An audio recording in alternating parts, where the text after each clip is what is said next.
નમસ્કાર બાલમિત્રો, યુટ્યુબ ચેનલમાં આપનું હાર્દિક સ્વાગત છે. આજે આપણે ભાગ નંબર 63માં દાખલા નંબર 16થી 20નું સોલ્યુશન મેળવશું. તો ચાલો આપણે શરૂ કરીએ. દાખલો નંબર 16. આપેલ આકૃતિમાં કેટલા ચોરસ છે તે આપણે શોધવાનું છે. તો ચાલો આપણે શરૂ કરીએ. 1, 2, 3, 4 અને 5. આમાં 5, 5, 10, 11, 12, 13, 14,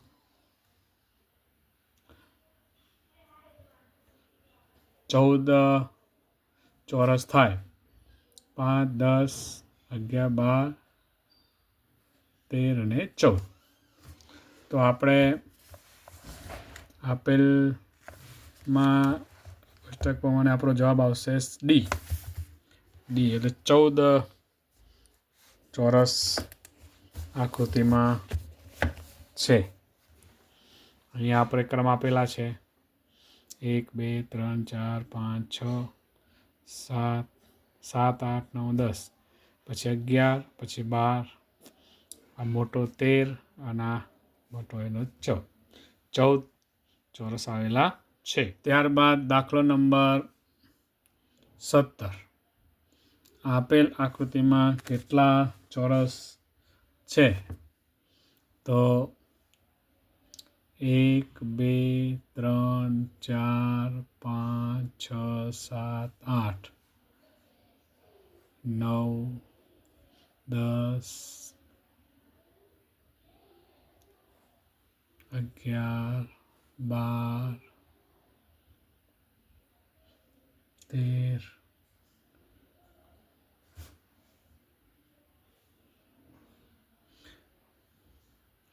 12 ઉપર તો છે. એટલે આપણે અહીંયા ઓપ્શનમાં એ 8, 12, 16 અને 11 એટલે 12 ચોરસ આકૃતિમાં છુપાયેલા.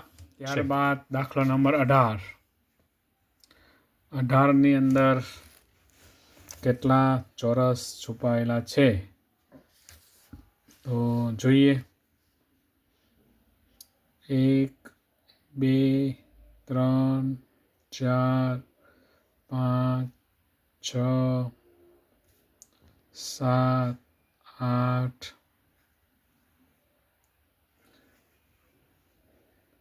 પછી 8 ને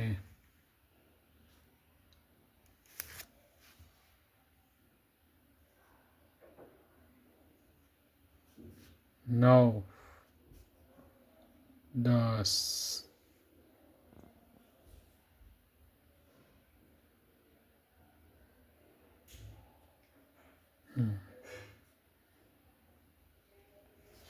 આપણે ક્રમ આપેલા છે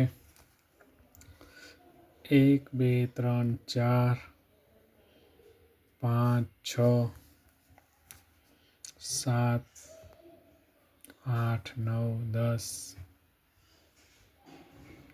11, 12, 13.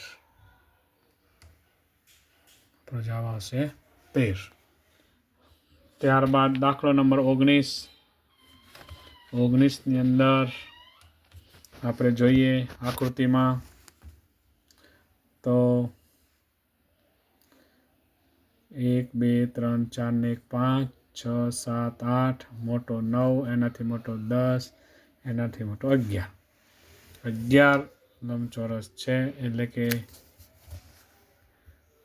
બી જવાબ છે આપણો. 11 ચોરસ એમાં છે. દાખલો નંબર 20. એમાં આપણે જોઈએ તો 1, 2, 3, 4 ને 5, પછી 6 અને એના ઉપરનો 7. એમાં કુલ 7 ચોરસ છે. એ વિકલ્પ એમાં સાચો આવશે. તો બાલમિત્રો, આજે આપણે દાખલા નંબર 16થી 20 સુધીના આકૃતિમાં કેટલા ચોરસ છુપાવેલા છે, કેટલી સંખ્યા છે ચોરસની તે જોયું. આવતી વખતે આપણે ભાગ નંબર 63માં પાછા 64માં મળીશું. નમસ્કાર.